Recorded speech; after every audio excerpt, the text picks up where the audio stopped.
Assalamu alaikum jama'a. Farko sunana Isa M Isa. Kamar yadda kuka sani da Sirri Babu. Ina muku fatan alheri ina ake sallah lafiya. Allah ya maimaita. Sannan kuma jama'a dan Allah ga wata tambaya ta. Duk wanda ya ci wannan tambaya, na yi alkawarin zai turo mishi da comedy ɗina za ku haɓa guda 5 ya kalla domin nishaɗi. Tambayar ita ce ana. Shin jama'a tsakanin Najeriya da Legas dan Allah ina ne ta fi nisa?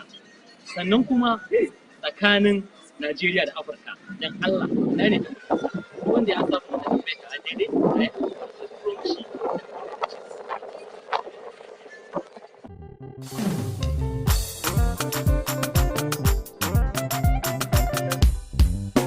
Shimfiɗar fuska ta wuce ta tabarma, tallafa mini karso ya sani jarma.